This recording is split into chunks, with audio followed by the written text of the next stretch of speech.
বাংলা, স্বাধীন করো, স্বাধীন করো বাংলাদেশ, বাংলাদেশ, বীর বাঙালির অস্ত্র ধরো। বাংলাদেশ স্বাধীন করো।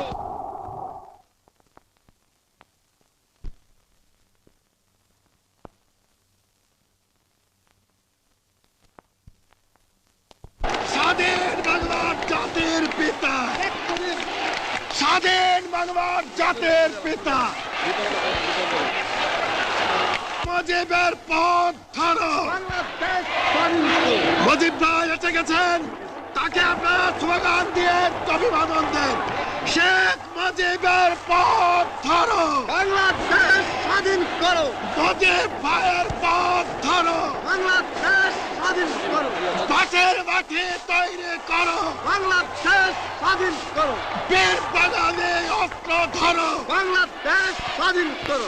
বীর আপনারা জোরে স্লোগান ধরেন, আমার দেশ তোমার দেশ, বাংলাদেশ, বাংলাদেশ, আমার দেশ তোমার দেশ, বাংলাদেশ, বাংলাদেশ, স্বাধীন করো, স্বাধীন করো। বাংলাদেশ স্বাধীন করো।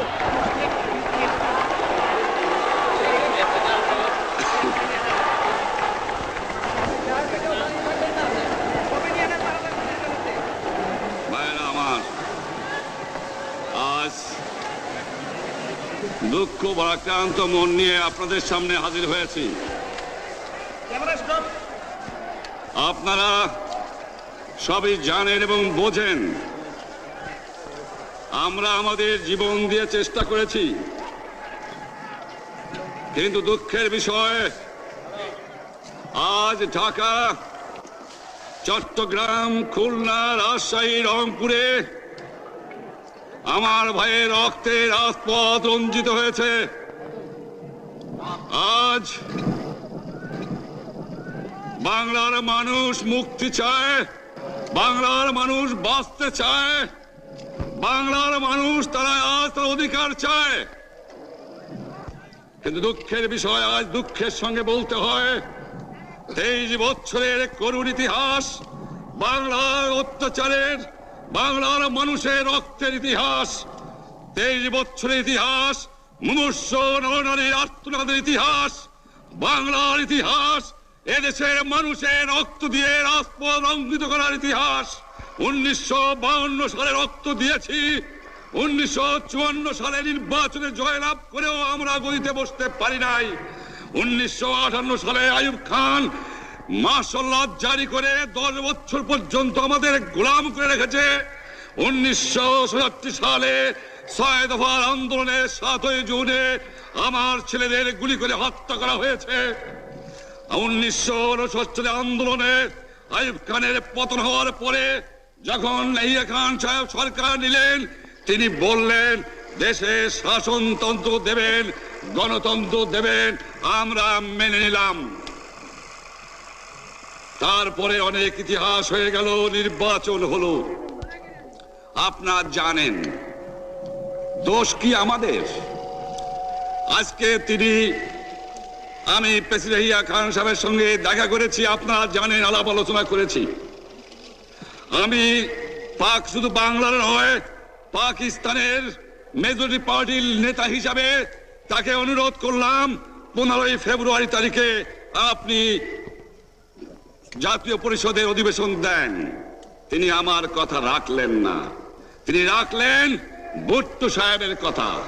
তিনি বললেন প্রথম সপ্তাহে মাসে হবে, তিনি মানে নিলেন। আমরা বললাম ঠিক আছে, আমরা অ্যাসেম্বলিতে বসবো, আমরা আলোচনা করব। আমি বললাম বক্তৃতার মধ্যে, অ্যাসেম্বলির মধ্যে আলোচনা করব। এমনকি আমি এ পর্যন্ত বললাম যদি কেউ ন্যায্য কথা বলে, আমরা সংখ্যায় বেশি হলেও একজন যদিও সে হয়, তার ন্যায্য কথা আমরা মেনে নেব। আসুন বসি, আমরা আলাপ করে শাসনতন্ত্র তৈরি করি। তিনি বললেন পশ্চিম পাকিস্তানের মেম্বাররা যদি এখানে আসে তাহলে কসাইখানা হবে অ্যাসেম্বলি। যদি কেউ অ্যাসেম্বলিতে আসে তাহলে পেশোয়ার থেকে করাচি পর্যন্ত দোকান জোর করে বন্ধ করা হবে, তারপরেও যদি কেউ আসে তাকে সন্ন্যাসার করা হবে। আমি বললাম অ্যাসেম্বলি চলবে। তারপরে হঠাৎ 1 তারিখে অ্যাসেম্বলি বন্ধ করে দেওয়া হলো।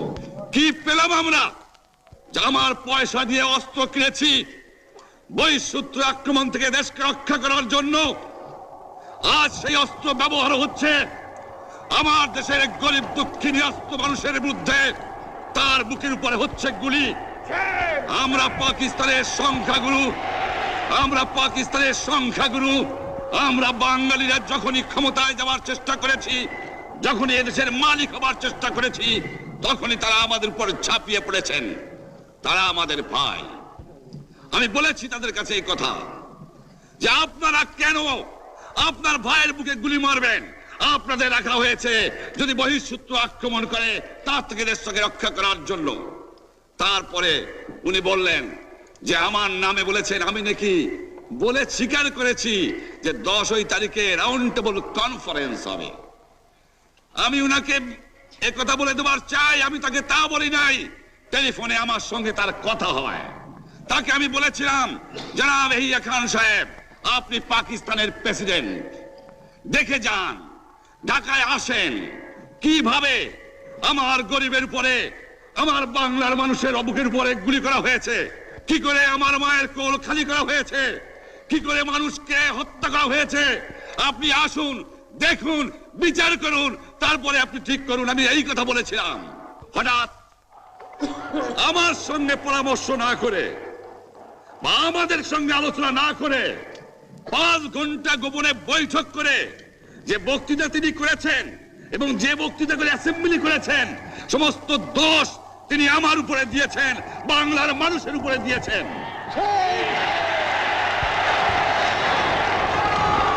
আমি পরিষ্কার মিটিংয়ে বলেছি যে এবারের সংগ্রাম আমার মুক্তির সংগ্রাম, এবারের সংগ্রাম স্বাধীনতার সংগ্রাম।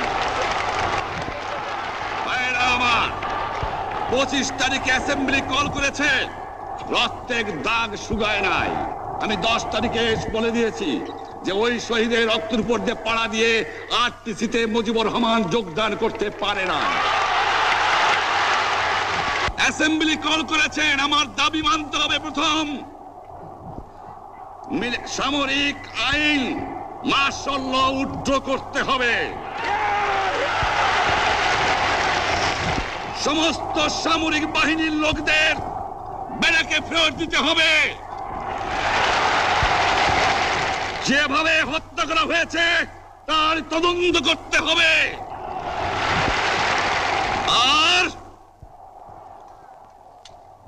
জনগণের প্রতিনিধির কাছে ক্ষমতা হস্তান্তর করতে হবে। তারপরে বিবেচনা করে দেখব আমরা অ্যাসেম্বলিতে বসতে পারবো কি পারবো না। এর পূর্বে অ্যাসেম্বলিতে বসার, আমরা অ্যাসেম্বলিতে বসতে আমরা পারি না। জনগণ সে অধিকার আমাকে দেয় নাই। ভাইয়েরা আমার, তোমরা আমার উপর বিশ্বাস আছে? আমি প্রধানমন্ত্রিত্ব চাই না, আমরা দেশের মানুষের অধিকার চাই।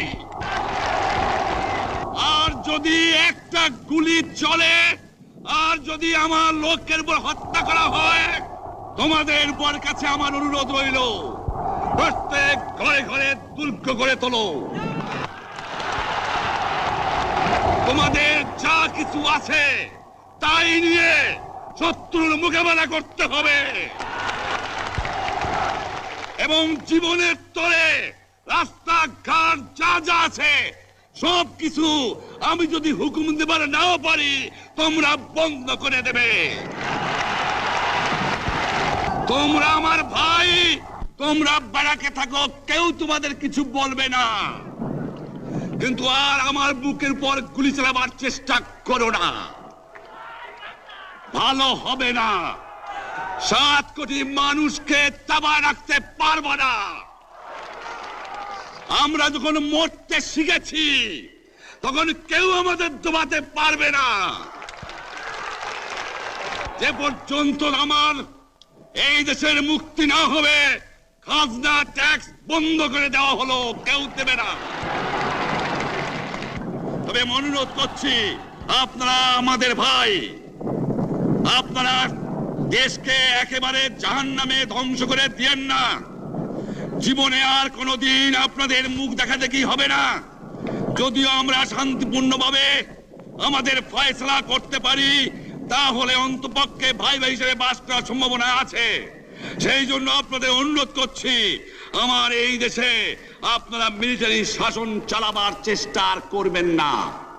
দ্বিতীয় কথা, প্রত্যেক গ্রামে, প্রত্যেক মহল্লায়, প্রত্যেক ইউনিয়নে, প্রত্যেক সাব ডিভিশনে আওয়ামী লীগের নেতৃত্বে সংগ্রাম পরিষদ গড়ে তোলো এবং তোমাদের যা কিছু আছে তাই নিয়ে প্রস্তুত থাকো।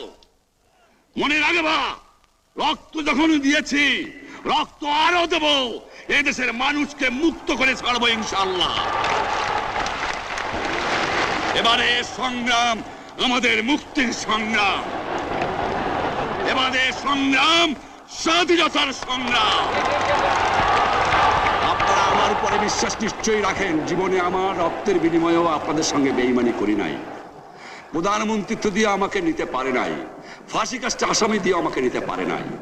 যে রক্ত দিয়ে আপনারা আমাকে একদিন জেলের থেকে বার করে নিয়ে এসেছিলেন, এই রেসকোর্স ময়দানে আমি বলেছিলাম আমার রক্ত দিয়ে আমি রক্তের ঋণ শোধ করবো, মনে আছে?